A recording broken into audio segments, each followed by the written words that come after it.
Le premier appel que j'ai passé après l'officialisation de mon divorce, ce n'était pas à mon avocat. Ni à ma meilleure amie. Ce n'était même pas à l'homme avec qui j'avais passé 12 ans, croyant que je vieillirais à ses côtés. C'était à mon père.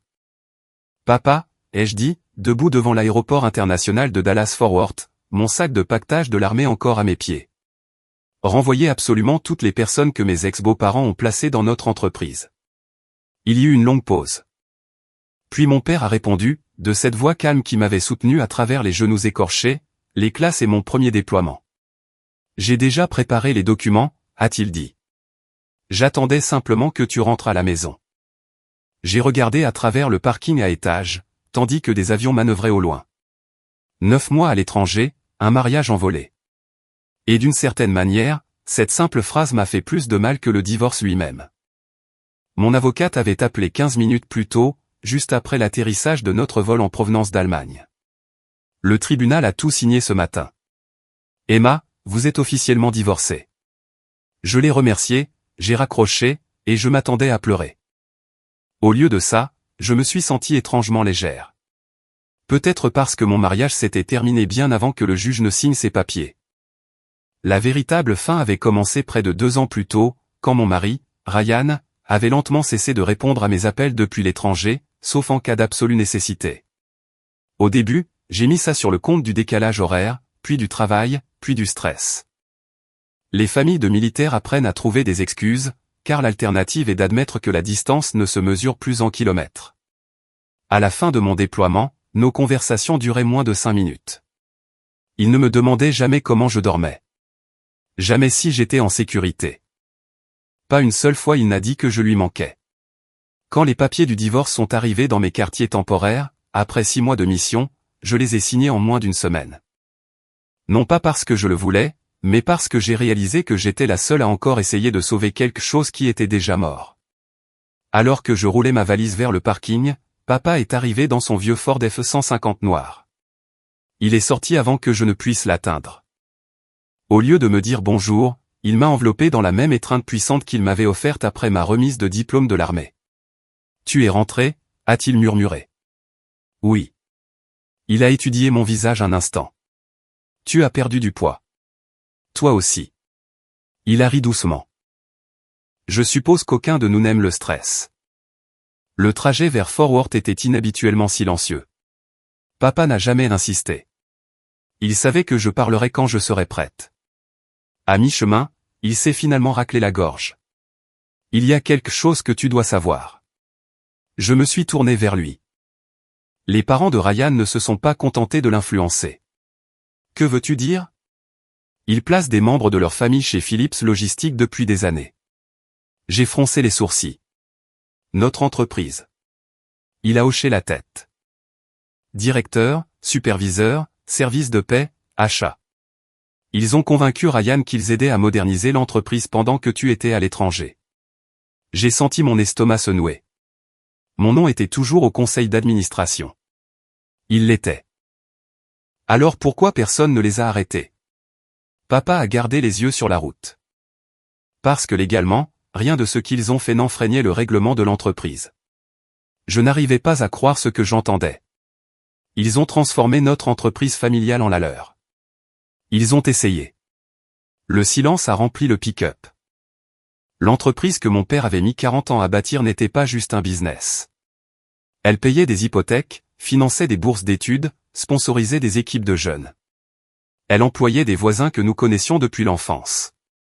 Il ne s'agissait pas d'argent. Il s'agissait de confiance. Nous sommes arrivés dans l'allée de mes parents juste avant le coucher du soleil. Papa a coupé le moteur, mais n'a pas bougé. Les lettres de licenciement sont prêtes. Les RH ont tout préparé. Les avocats ont examiné chaque dossier. Il m'a regardé attentivement. Mais la décision te revient. J'ai pensé à toutes les nuits solitaires à l'étranger. À chaque appel ignoré. À chaque mensonge que je n'avais pas voulu croire. Puis j'ai sorti de mon sac à dos ma pièce de défi de l'armée, et je l'ai fait tourner entre mes doigts. L'armée m'avait appris quelque chose de simple, quand le leadership échoue, les gens bien en souffrent. J'ai glissé la pièce dans ma poche. Demain matin, ai-je dit doucement, nous faisons le ménage. Papa a hoché la tête une fois. Pour la première fois depuis près de 2 ans, j'ai enfin eu le sentiment d'être rentré à la maison. Le lendemain matin, je suis entré chez Philips Logistique pour la première fois en près de 3 ans. Le bâtiment était exactement comme dans mes souvenirs. La même façade en briques, le même drapeau américain flottant au-dessus de l'entrée, la même plaque de bronze avec le nom de mon grand-père gravé sous celui de mon père. Mais quelque chose semblait différent. Les gens ne souriaient pas. Les conversations s'arrêtaient dès que je traversais le hall. Les employés me regardaient avec cette expression prudente qu'adoptent les gens quand ils ne savent pas de quel côté ils sont censés être. La jeune réceptionniste s'est levée si vite que sa chaise a roulé en arrière. « Bonjour, mademoiselle Phillips. » J'ai souri. « S'il vous plaît, Emma, ça ira. » Elle a paru soulagée. « J'ai tant entendu parler de vous.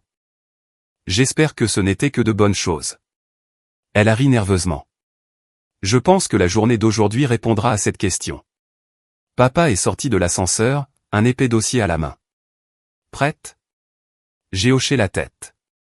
Autant que je puisse l'être. Nous sommes montés à l'étage de la direction en silence. Cet étage me semblait autrefois être une seconde maison.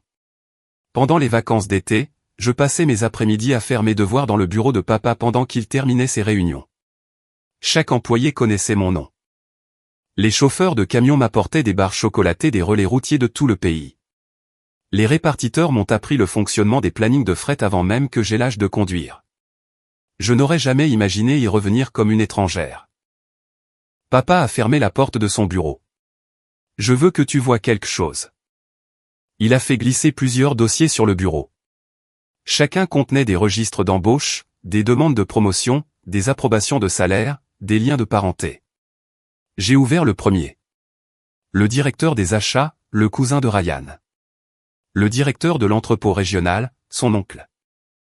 La superviseure de la paie, sa tante. Le recruteur des ressources humaines, sa jeune sœur. Ma poitrine s'est serrée. Ça ne peut pas être vrai. J'aimerais que ça ne le soit pas, combien? Papa a baissé les yeux avant de répondre. 28. Je l'ai fixé. 28 personnes. Il a hoché la tête. La plupart ont été embauchés au cours des 4 dernières années. Pendant mes déploiements, principalement. J'ai fermé les yeux. Ryan me disait qu'il aidait papa à gérer la croissance pendant que j'étais en mission. Il disait des choses comme « Ton père a besoin de plus jeunes autour de lui » ou « J'essaie juste de faciliter la vie de ta famille ».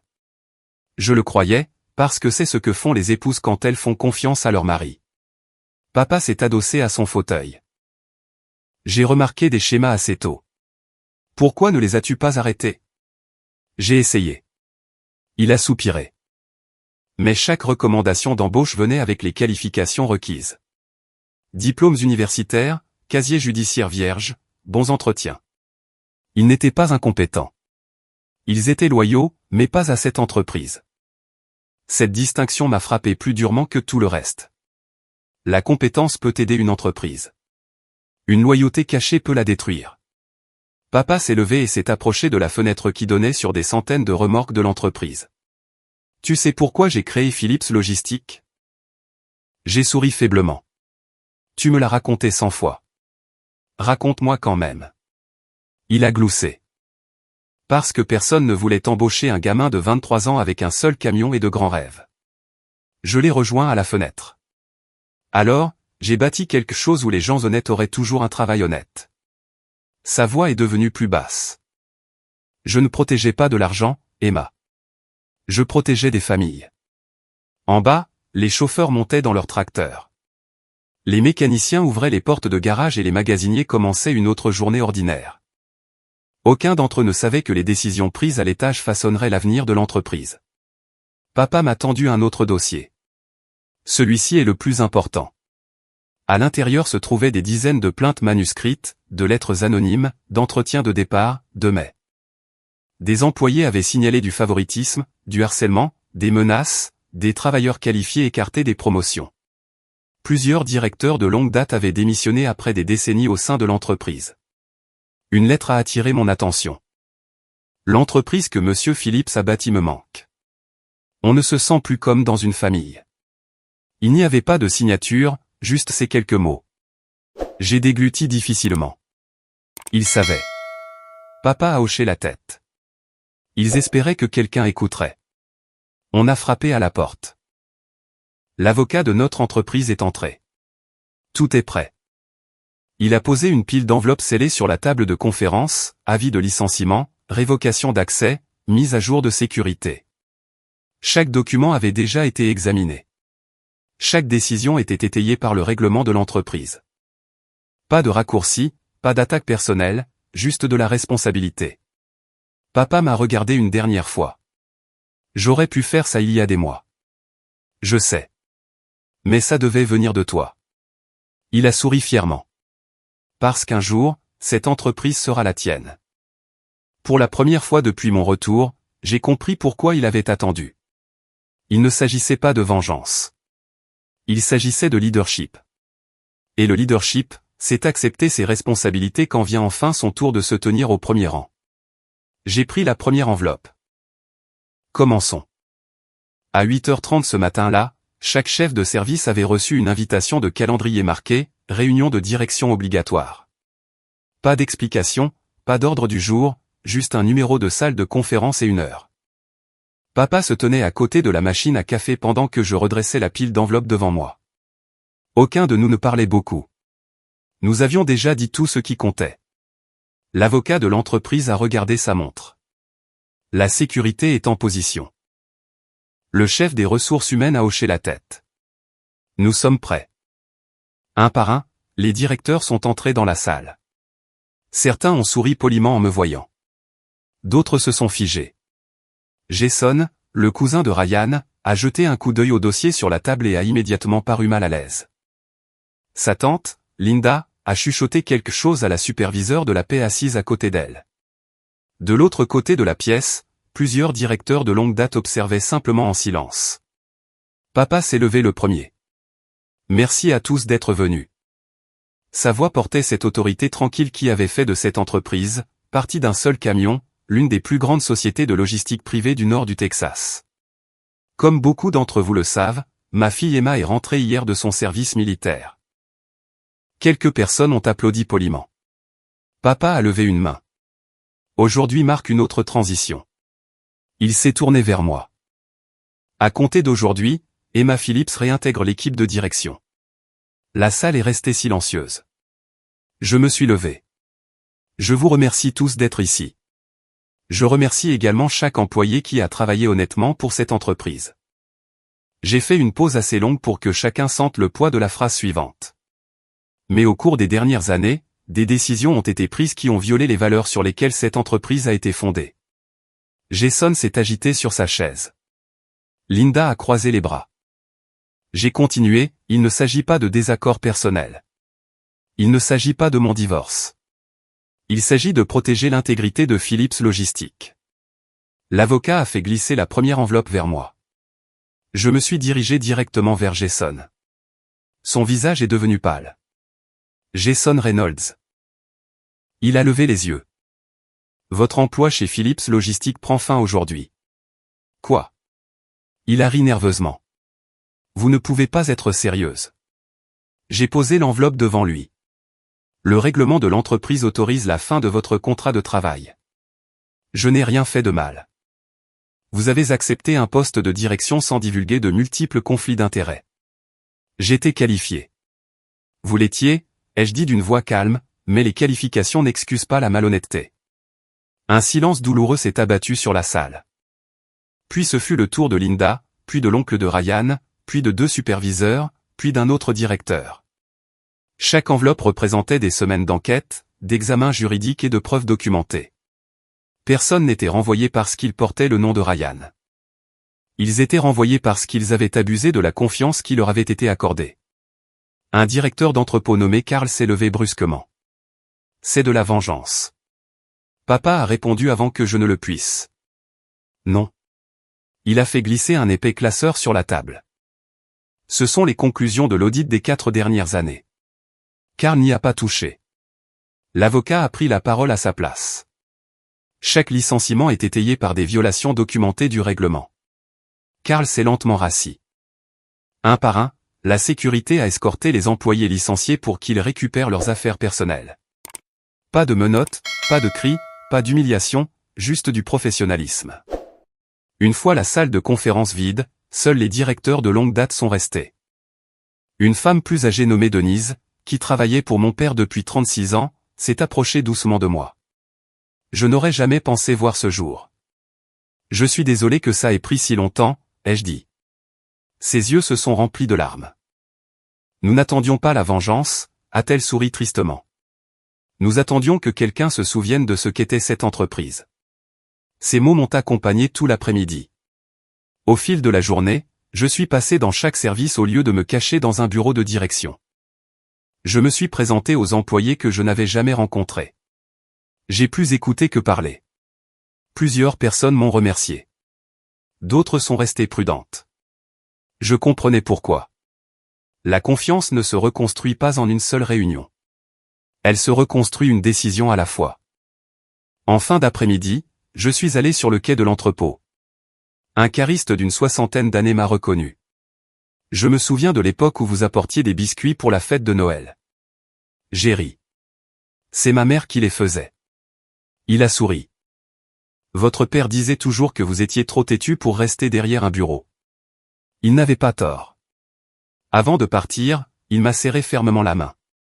Bon retour chez vous, madame. Pour une raison que j'ignore, entendre ces mots d'un simple employé signifiait plus que n'importe quel titre. Alors que le coucher du soleil peignait le parking de nuances dorées, je suis retourné au bureau de papa. Il avait l'air épuisé. Il a demandé doucement, des regrets. J'ai pensé à Ryan, au mariage que nous avions perdu, aux personnes dont les choix nous avaient menés ici. Puis j'ai regardé par la fenêtre les centaines d'employés honnêtes qui rentraient chez eux après une autre journée de travail. Non, ai-je répondu. Je ne me sens pas victorieuse. Papa a hoché la tête. Je sais. Je me sens juste responsable. Il a souri. C'est comme ça que je sais que cette entreprise est enfin entre de bonnes mains. Aucun de nous n'a remarqué le SUV noir qui tournait dans la rue de mes parents ce soir-là, ni la femme furieuse qui en est sortie avant même que le moteur ne soit coupé. À la tombée de la nuit, mon ex-belle-mère martelait la porte d'entrée. Les coups sur la porte d'entrée n'étaient pas polis. Ni hésitants.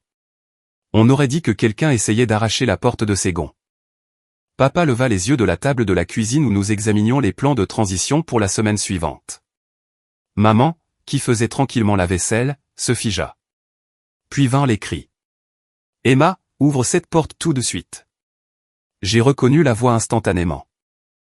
Carole, mon ex-belle-mère. Papa se leva. Je m'en occupe. Je lui touchai doucement le bras. Non.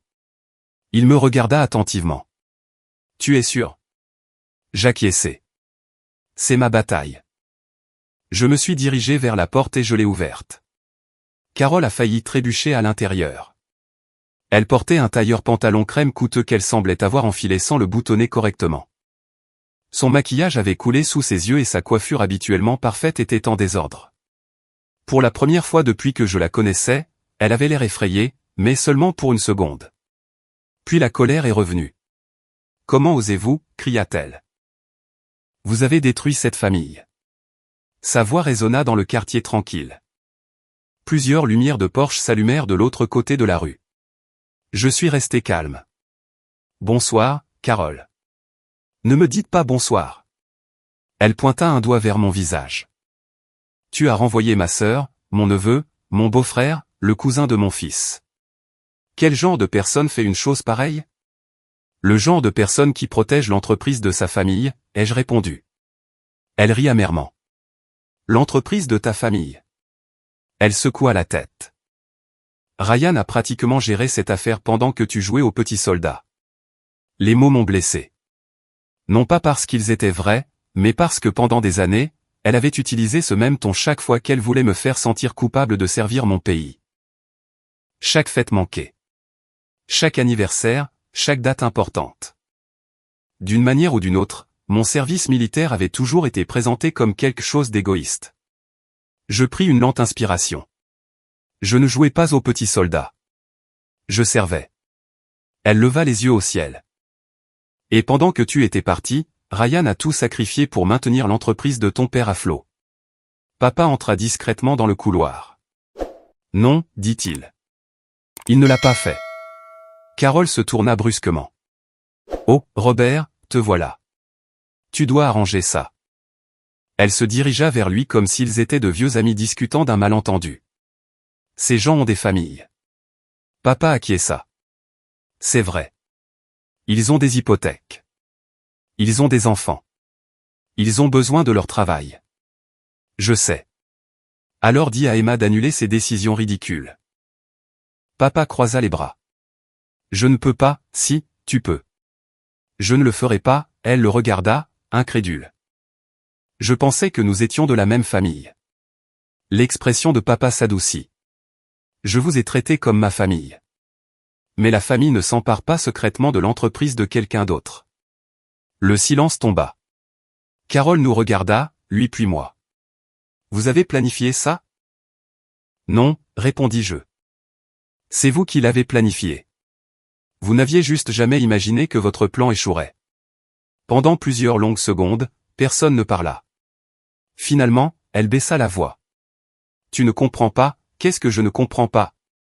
Elle déglutit. La banque. Papa fronça les sourcils. Quelle banque? Nos prêts. Elle baissa les yeux. Nous avons tout mis en hypothèque. Mon estomac se serra. De quoi parlez-vous? Elle prit une inspiration tremblante.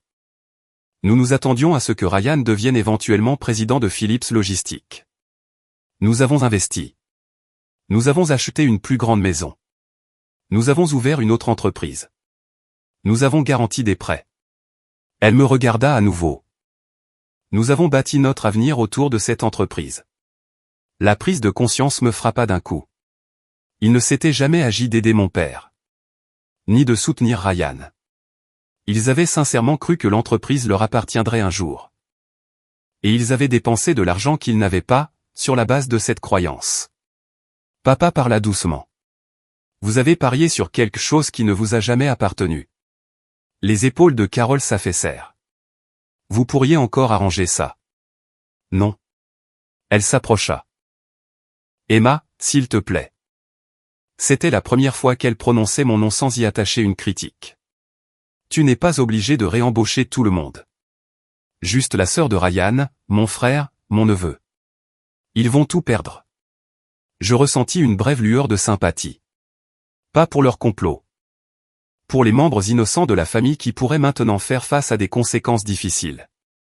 Mais la sympathie ne pouvait effacer la responsabilité. Ce n'est pas moi qui ai causé ça.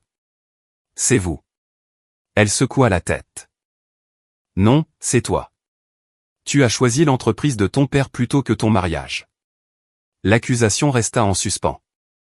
J'ai pensé aux nuits solitaires à l'étranger, aux appels sans réponse, aux papiers du divorce, aux embauches secrètes, aux plaintes anonymes des employés. Puis j'ai répondu aussi honnêtement que possible. J'ai choisi l'intégrité. Mon mariage s'est terminé parce que Ryan a cessé de le choisir. Les larmes remplirent les yeux de Carole. Un instant, j'ai presque cru qu'elle comprenait. Puis son visage se durcit à nouveau. Ce n'est pas fini. Elle me pointa du doigt. Tu regretteras d'avoir humilié ma famille. Je n'ai pas haussé la voix. Je n'ai jamais voulu humilier qui que ce soit. J'ai seulement voulu arrêter les dégâts. Elle se retourna et se dirigea vers la porte. À mi-chemin, elle se retourna une dernière fois. Tu penses que tu as gagné? Je répondis doucement, non. Je pense que nous payons enfin la facture pour des années de mauvaises décisions. Elle partit sans un mot de plus.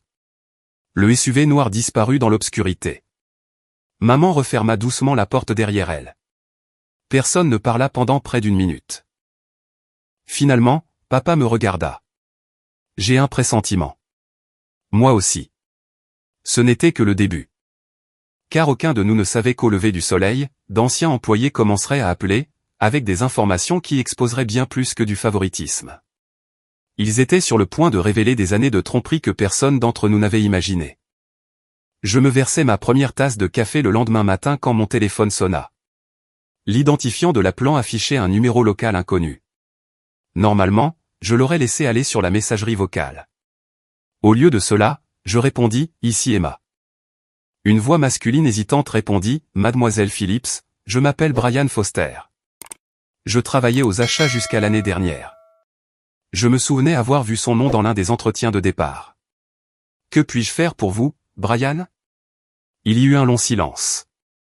Finalement, il dit, j'ai vu ce qui s'est passé hier. Apparemment, la moitié de Fort Worth aussi. Il laissa échapper un rire nerveux. J'appelle parce que je pense que vous méritez de savoir pourquoi j'ai démissionné. Je m'assis à la table de la cuisine et pris un carnet. Je vous écoute. Pendant les 20 minutes suivantes, Brian décrivit soigneusement ce dont il avait été témoin au cours des 3 dernières années.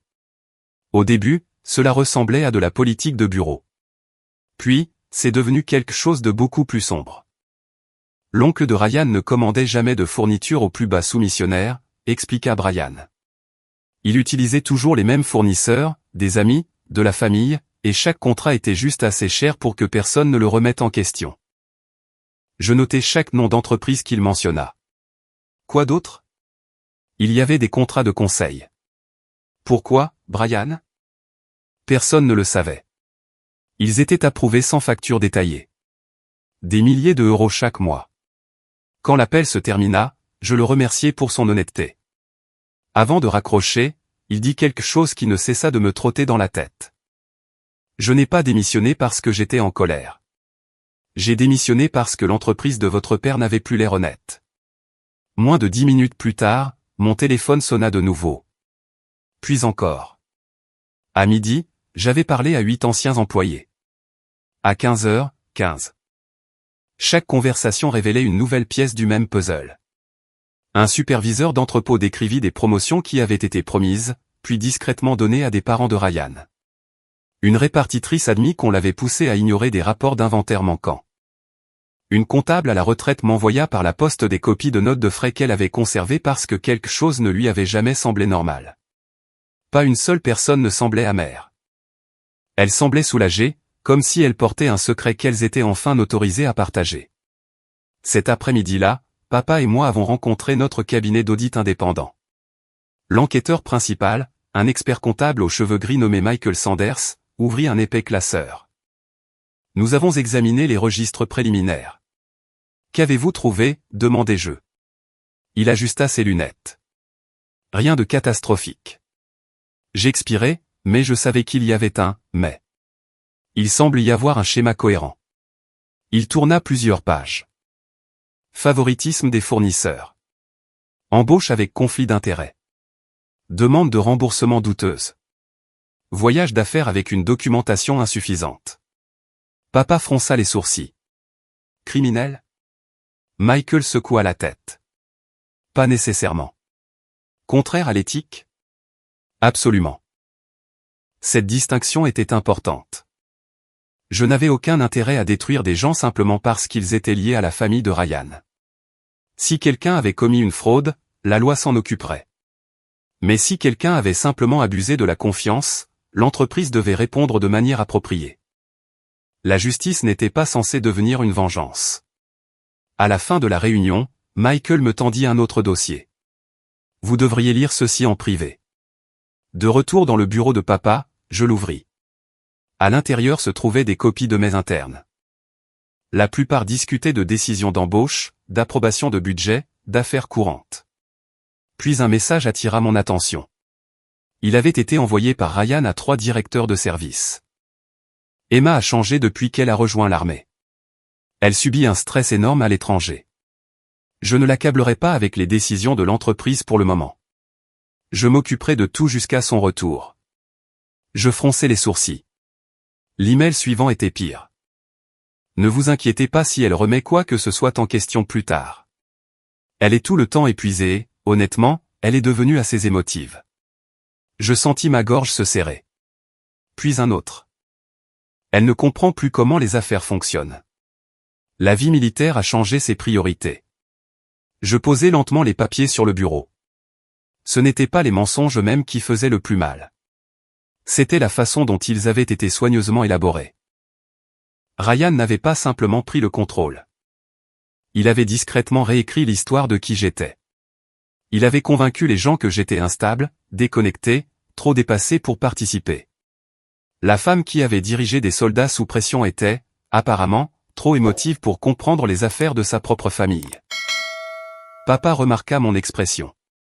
Qu'y a-t-il? Sans parler, je lui tendis les emails. Il les lut lentement. Quand il eut fini, il retira ses lunettes et se frotta les yeux. Je me suis toujours demandé pourquoi les gens avaient arrêté de te mettre en copie des mises à jour de la direction. Ils l'ont cru. Papa me regarda. Pas moi. Un instant, aucun de nous ne parla. Puis il dit doucement quelque chose que je n'oublierai jamais. Emma, la trahison n'arrive pas toujours avec des cris. Parfois, elle se présente enveloppée d'inquiétude. J'acquiesçai, car c'était exactement ce que Ryan avait fait. Il n'avait pas attaqué ma réputation. Il l'avait doucement remplacée. Et d'une certaine manière, cela faisait encore plus mal que le divorce. Pendant les 2 semaines suivantes, mes journées ont commencé avant le lever du soleil et se sont terminées bien après la tombée de la nuit. Je ne cherchais pas la vengeance. Je cherchais la vérité. Chaque matin, je rencontrais des auditeurs, des avocats, des chefs de service et des employés de longue date. Chaque après-midi, une nouvelle pile de rapports atterrissait sur mon bureau. Certains confirmaient ce que nous savions déjà. D'autres nous surprenaient. Une chose est devenue douloureusement claire, la plupart des gens qui avaient travaillé sous la famille de Ryan n'étaient pas des méchants. C'étaient des employés ordinaires qui essayaient de garder leur emploi. Cette prise de conscience a tout changé. Un après-midi, notre auditeur principal, Michael Sanders, posa 3 dossiers sur la table de conférence. Il tapota le premier. Preuve claire de violation du règlement. Puis le second. Mauvais jugement, mais rien d'illégal. Enfin, le troisième. Des employés qui ont simplement suivi les instructions. Papa me regarda. Qu'en penses-tu? J'ai répondu sans hésiter. On ne punit pas les gens d'avoir eu peur. Michael sourit légèrement. J'espérais que vous diriez ça. Le lundi suivant, nous avons tenu une autre réunion de direction. Celle-ci semblait très différente de la première. Il n'y avait pas de garde de sécurité attendant à l'extérieur. Pas d'enveloppe de licenciement, pas de silence tendu. Je me tenais devant près de 50 superviseurs et chefs de service. Je dois à beaucoup d'entre vous des excuses. Plusieurs personnes échangèrent des regards surpris. J'ai été absente pendant longtemps. Mon service militaire comptait, mais cette entreprise aussi. J'ai fait confiance aux mauvaises personnes et, à cause de cela, certains d'entre vous en ont payé le prix. La salle resta complètement immobile. Je ne suis pas ici pour rejeter la faute sur ceux qui ne la méritent pas. Si vous avez commis des erreurs et que vous êtes prêts à les corriger, nous avancerons ensemble. Un directeur leva lentement la main. Et si quelqu'un a signé des papiers parce qu'on lui a dit qu'il n'avait pas le choix? Alors nous l'examinerons équitablement, répondis-je. Un autre superviseur prit la parole. Et si nous avons signalé des problèmes et que personne n'a écouté? Nous commençons à écouter maintenant. Pour la première fois, je vis l'espoir remplacer la peur sur leur visage. Après la réunion, un directeur d'entrepôt plus âgé, nommé Harold, me demanda s'il pouvait me parler en privé. Nous nous sommes assis dans la salle de pause avec 2 tasses de café. Je travaille ici depuis 32 ans, dit-il. Mon père travaillait ici avant moi. Il fixa son café. J'ai failli prendre ma retraite l'année dernière. Pourquoi? Je ne reconnaissais plus l'endroit. Il expliqua comment les employés de longue date avaient progressivement cessé de partager leurs idées, car chaque décision importante était déjà prise par le cercle restreint de Ryan. Vous savez ce qui faisait le plus mal? Demanda-t-il. Quoi? On n'était plus traités comme une famille. Ces mots faisaient écho à la lettre anonyme que j'avais lue quelques jours plus tôt. L'entreprise n'avait pas seulement perdu en efficacité. Elle avait perdu son cœur. Cet après-midi-là, papa et moi avons approuvé une nouvelle politique de direction. Chaque cadre devrait désormais être tenu de divulguer ses liens familiaux avant de participer aux décisions d'embauche. Des comités d'examen indépendants superviseraient les promotions des cadres supérieurs. Le signalement anonyme des problèmes d'éthique irait directement à un conseiller juridique externe. La transparence ne dépendrait plus uniquement de la confiance. Elle deviendrait une politique d'entreprise. Alors que nous finalisions les documents, papa s'adossa à son fauteuil. Tu as changé. J'ai souri. L'armée a tendance à faire ça.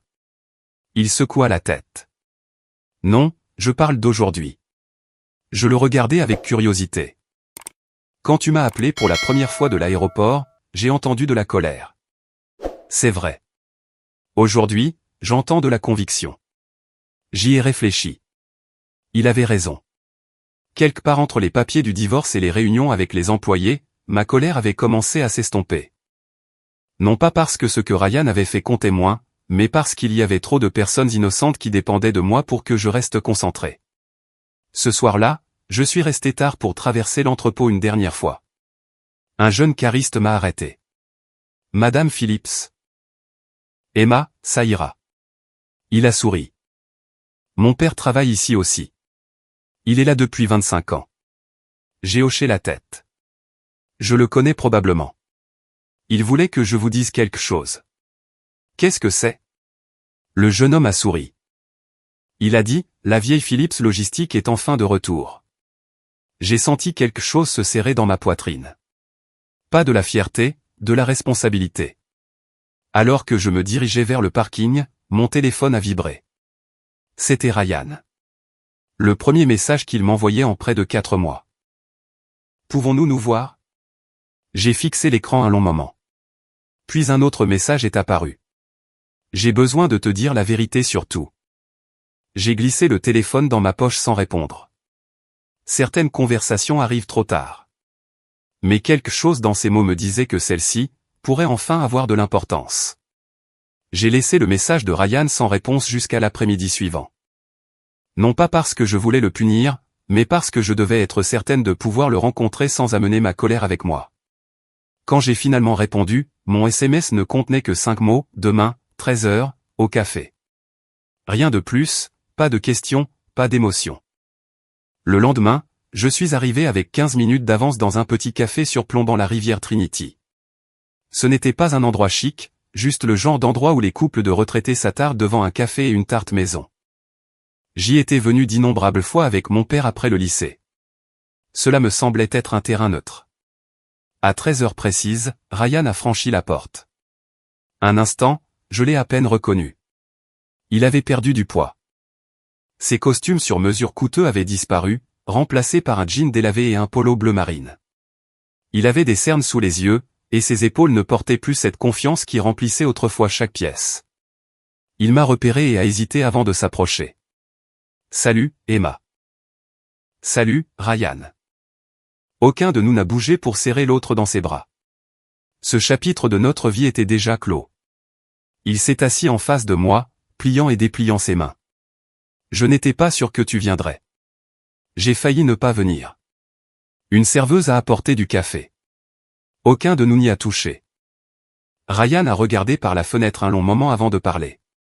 Mes parents m'ont dit que tu essayais de nous détruire. Et je les ai crus. Son honnêteté m'a surprise. J'aimerais pouvoir te dire que j'ai compris il y a des années. Il a ri amèrement. Ce n'est pas le cas. J'ai attendu. Il a pris une profonde inspiration. Quand nous nous sommes mariés, mes parents t'aimaient vraiment bien. Je me souviens. Ils respectaient ta carrière militaire. Alors, qu'est-ce qui a changé? Ils ont commencé à passer plus de temps dans l'entreprise de ton père. Il s'est frotté le front. Ils ont vu à quel point elle était prospère. Ils n'arrêtaient pas de dire des choses comme « Un jour, tout cela appartiendra à votre famille ». J'ai froncé les sourcils. Ma famille? Je sais. Mais ils m'ont convaincu qu'après suffisamment d'années, ton père prendrait sa retraite et que nous gérerions tout ensemble. Il a secoué la tête. Ça semblait raisonnable à l'époque. Ça ne l'était pas, non, ça ne l'était pas. Pour la première fois, j'ai vu quelque chose auquel je ne m'attendais pas. De la honte. Pas la honte de s'être fait prendre. La honte de comprendre enfin. Ryan a continué doucement. Quand tu es parti en déploiement la deuxième fois, mes parents ont dit que l'entreprise avait besoin d'un leadership plus fort. J'aurais dû rire. Au lieu de ça, j'ai écouté. Je me suis souvenu de tous les appels qu'il avait manqués. Les anniversaires, les fêtes, le silence grandissant entre nous. Avais-tu l'intention de me le dire un jour? Il a baissé les yeux vers la table. Je n'arrêtais pas de me dire que j'expliquerais tout à ton retour. Qu'est-ce qui t'en a empêché? Chaque mois, c'était de plus en plus difficile. Chaque mensonge en appelait un autre. Sa voix s'est brisée. Finalement, je ne savais plus comment revenir en arrière. Je l'ai cru. Non pas parce que cela excusait quoi que ce soit, mais parce que c'est ainsi que la tromperie fonctionne généralement. Elle grandit lentement, jusqu'à ce que la vérité semble impossible à admettre. Ryan m'a finalement regardé dans les yeux. Je ne t'ai jamais trompé. La déclaration m'a prise au dépourvu. Je sais. Tu le sais? J'ai fait mener une enquête pendant le divorce. Il a cligné des yeux. Tu ne me l'as jamais demandé. Je n'en avais pas besoin. Il a hoché la tête lentement. Je suppose qu'à ce moment-là, nous avions déjà tout perdu. Nous sommes restés silencieux pendant plusieurs secondes. Finalement, il a sorti une petite enveloppe de la poche de sa veste et l'a fait glisser sur la table. J'ai trouvé ça après avoir déménagé. À l'intérieur, il y avait des photographies. Notre mariage. Noël avec mes parents. Le jour où j'ai obtenu mon diplôme d'école d'officier. Une photo de papa apprenant à Ryan à faire une marche arrière avec l'un des camions de l'entreprise, juste pour le plaisir. Ryan a souri tristement. Ton père m'a traité comme un fils. C'est vrai. J'ai trahi ça. Oui. Pas de discussion, pas de déni, juste la vérité. J'ai accepté un autre travail, a-t-il dit. Où ça? Une petite société de fret en Oklahoma. J'ai hoché la tête. Un nouveau départ. Je n'en mérite pas, je l'ai regardé attentivement. Tout le monde mérite la chance de devenir meilleur qu'il ne l'était hier. Il m'a regardé, surpris. Tu me pardonnes? J'ai réfléchi soigneusement avant de répondre. Je te pardonne, parce que je ne veux pas porter d'amertume pour le reste de ma vie. Ses yeux se sont remplis de larmes. Mais le pardon ne reconstruit pas la confiance. Non, en effet. Et il ne reconstruit pas un mariage. Il a baissé la tête. Je comprends. Quand nous nous sommes levés pour partir, Ryan m'a tendu la main au lieu d'essayer de me serrer dans ses bras. Je l'ai secoué. C'était étrangement approprié. Non pas comme deux personnes encore amoureuses, mais comme deux adultes qui se disaient enfin la vérité. Alors que je retournais à mon camion, mon téléphone a sonné. C'était papa. Emma, dit-il. Il y a quelqu'un ici qui te demande. Qui? Tu vas vouloir venir. Pourquoi?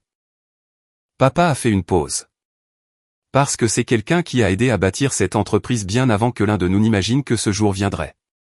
Je suis arrivé chez Philips Logistique moins de 20 minutes après l'appel de papa. La réceptionniste a souri alors que je traversais le hall en hâte. Il attend à l'étage.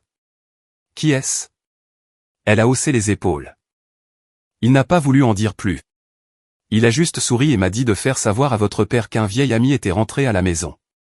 Quand je suis entré dans le bureau de papa, un homme âgé s'est lentement levé de l'un des fauteuils en cuir près de la fenêtre. Il était grand, bien que l'âge ait légèrement courbé ses épaules. Ses cheveux argentés étaient soigneusement peignés. Ses mains burinées semblaient avoir passé une vie entière à travailler. Papa a souri. La voilà. Le vieil homme s'est tourné vers moi avec des yeux bleus bienveillants. Alors, c'est vous, la petite Emma? J'ai ri. Je ne suis plus la petite Emma depuis environ 30 ans. Pour certains d'entre nous, vous serez toujours la petite fille qui courait dans l'entrepôt avec des bottes de travail 3 tailles trop grandes. J'ai souri immédiatement. Frank. Il a hoché la tête. Frank Donnelly. J'ai traversé la pièce et je l'ai serré dans mes bras. Frank avait travaillé aux côtés de mon père pendant plus de 30 ans avant de prendre sa retraite près d'une décennie plus tôt. Quand j'étais petite, il glissait des bonbons à la menthe dans mon sac à dos chaque fois que maman ne regardait pas. Il m'avait aussi appris à vérifier la pression des pneus sur des semi-remorques avant même que j'aie l'âge de conduire une voiture. J'ai entendu dire que vous avez eu une semaine intéressante, dit-il avec un sourire. On peut dire ça.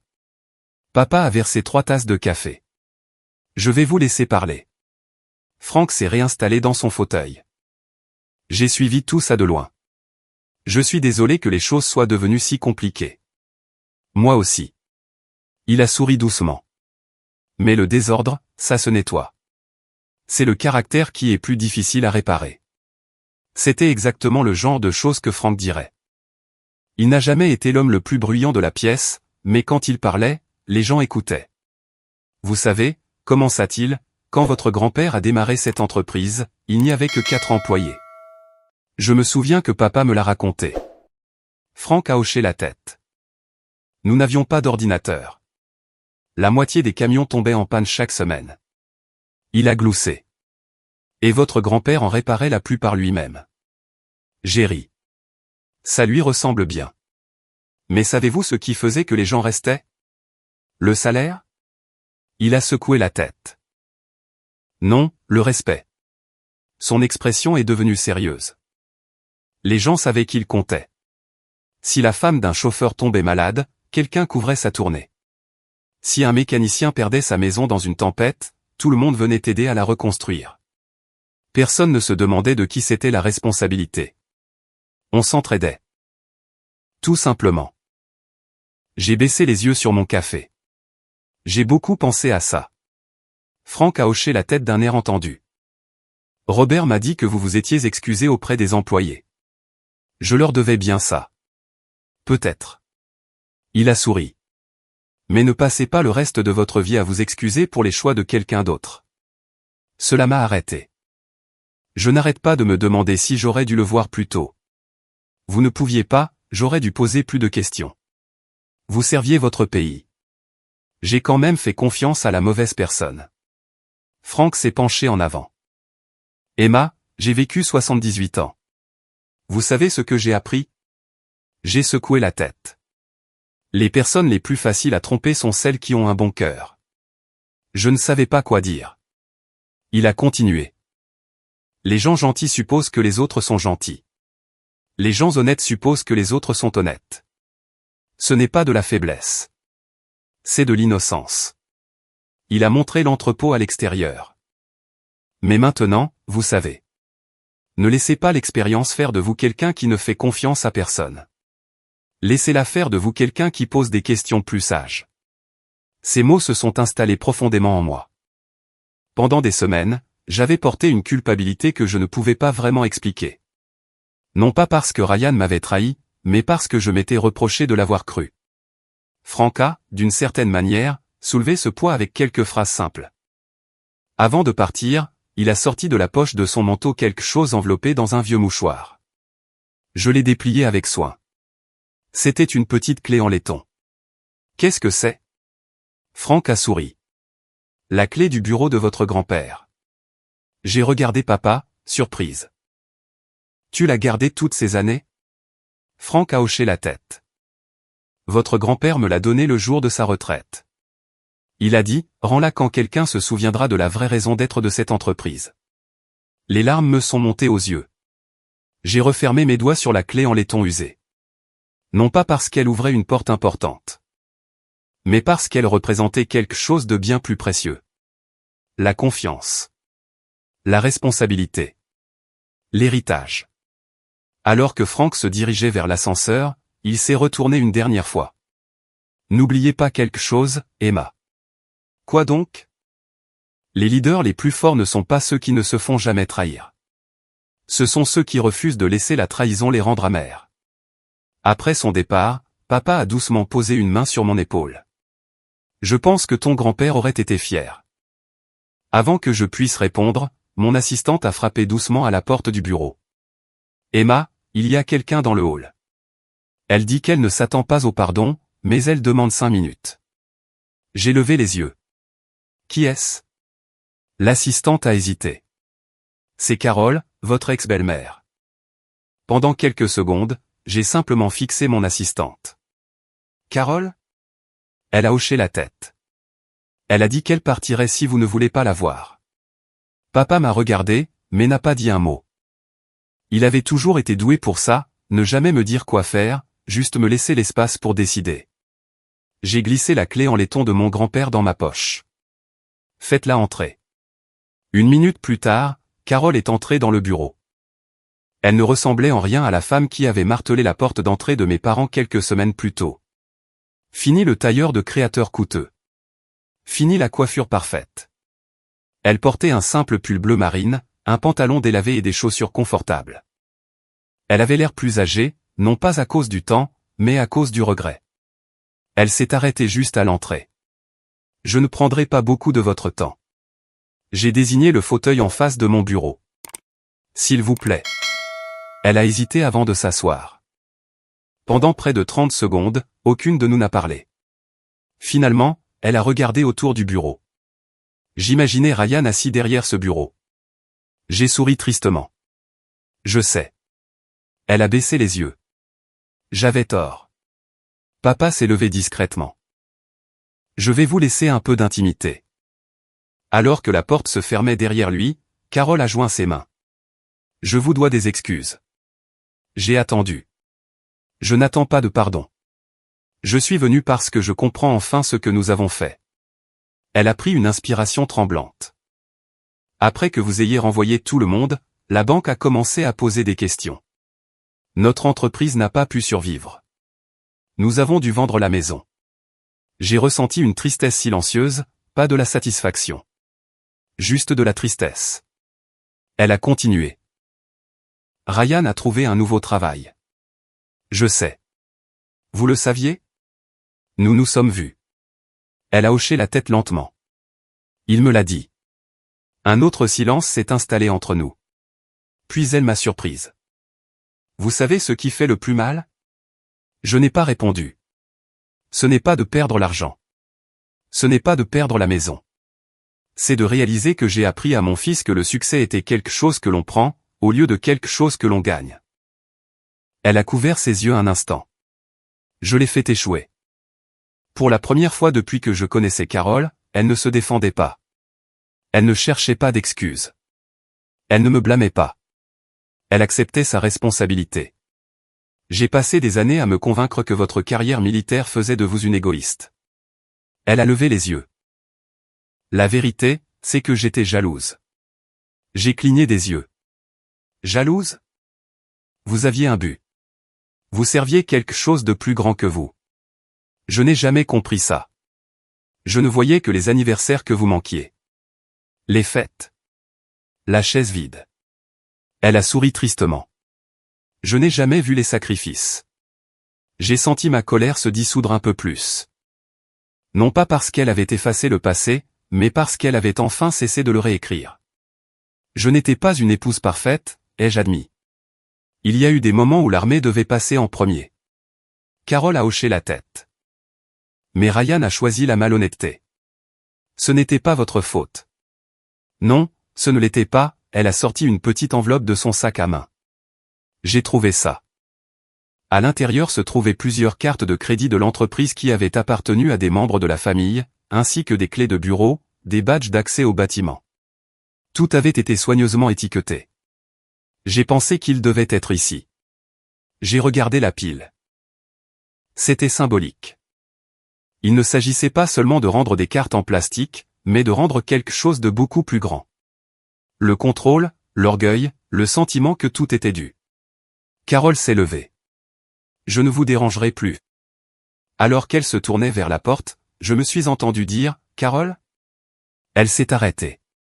Sans se retourner, elle a demandé doucement, oui. J'espère que vous et Ryan aurez de belles vies. Elle s'est lentement retournée. Vous le pensez vraiment? Oui. Elle a étudié mon visage, cherchant peut-être du sarcasme. Il n'y en avait pas, je ne vous déteste plus, ni l'un ni l'autre. Des larmes ont coulé sur ses joues. Je ne mérite pas votre gentillesse. Peut-être pas, mais la gentillesse ne se mérite pas. Elle se choisit. Elle a couvert sa bouche en pleurant. Je suis tellement désolé, Emma. Je sais. Pour la première fois de notre vie, il n'y avait plus rien à débattre. Elle est sortie silencieusement du bureau. Je l'ai regardée par la fenêtre traverser le parking, seule. Ses épaules semblaient plus légères, d'une certaine manière. Non pas parce que ses problèmes avaient disparu. Mais parce qu'elle avait enfin cessé de porter le poids du déni.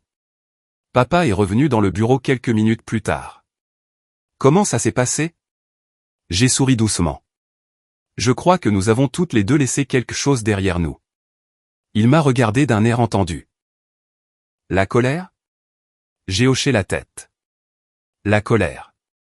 Ce soir-là, alors que le soleil plongeait sous l'horizon du Texas, je me tenais à l'extérieur de l'entrepôt, regardant les employés rentrer chez eux. Des rires flottaient dans le parking. Des moteurs de camions grondaient. L'entreprise se sentait à nouveau vivante. Non pas parce que nous avions gagné, mais parce que nous nous étions souvenus de qui nous étions. Et pour la première fois depuis que j'étais descendu de cet avion militaire, moi aussi. 1 an plus tard, je me tenais dans le même parking où tout avait commencé à changer. Le soleil du Texas commençait tout juste à se lever sur Phillips Logistique. Les chauffeurs arrivaient, tasses de café à la main. Les mécaniciens ouvraient les portes du garage. Les répartiteurs répondaient déjà au téléphone. Cela ressemblait à un matin ordinaire, mais je savais à quel point il était extraordinaire. Car 1 an plus tôt, cette entreprise avait été divisée par les secrets. Maintenant, elle était unie par la confiance. Papa s'est approché de moi, portant 2 tasses de café fumant. Je me doutais que tu serais là. J'ai souri. Tu me connais trop bien. Il m'a tendu une tasse. Alors, 1 an. 1 an. Nous sommes restés silencieux un moment, regardant les premiers camions s'engager sur l'autoroute. Tu as bien travaillé, dit-il finalement. Nous avons bien travaillé. Il a secoué la tête. Non, tu as dirigé. J'ai juste aidé. J'ai ri. Tu aides toujours, et tu le feras probablement toujours. Il a souri. C'est le travail d'un père. Au cours des 12 derniers mois, Phillips Logistique avait changé d'une manière que je n'aurais jamais imaginée. La ligne d'éthique anonyme était devenue permanente. Chaque décision d'embauche de cadre nécessitait un examen indépendant. Les employés rencontraient la direction chaque trimestre pour poser des questions ouvertement. Le fonds de bourse d'études que mon grand-père avait créé des décennies plus tôt avait doublé de taille, et chaque nouvel employé passait sa première journée à apprendre non seulement comment l'entreprise fonctionnait, mais aussi pourquoi elle existait. Pas seulement pour le profit, mais pour les gens. Cette leçon était redevenue notre fondation. L'entreprise était en pleine croissance. Mais quelque chose d'encore plus important avait grandi en moi. La paix. Pendant longtemps, j'ai pensé que la force signifiait endurer les épreuves sans montrer d'émotion. L'armée m'avait appris la discipline. La vie m'avait appris quelque chose de plus profond. La vraie force, ce n'est pas de prétendre que la trahison ne fait pas mal. C'est de refuser de laisser la trahison décider de qui vous devenez. Ryan m'a écrit une dernière lettre plusieurs mois après son déménagement en Oklahoma. Il ne demandait pas à revenir. Il ne demandait pas une seconde chance. Il me remerciait simplement. Il a écrit que la perte de notre mariage l'avait forcé à devenir l'homme qu'il aurait dû être depuis le début. Je n'ai jamais répondu. Non pas parce que j'étais en colère, mais parce qu'il n'y avait plus rien à dire. Parfois, la fin la plus douce est de permettre aux gens de continuer à marcher vers la vie qu'ils ont choisie. Quant à Carole, j'ai appris par des amis communs qu'elle avait commencé à faire du bénévolat dans une banque alimentaire locale.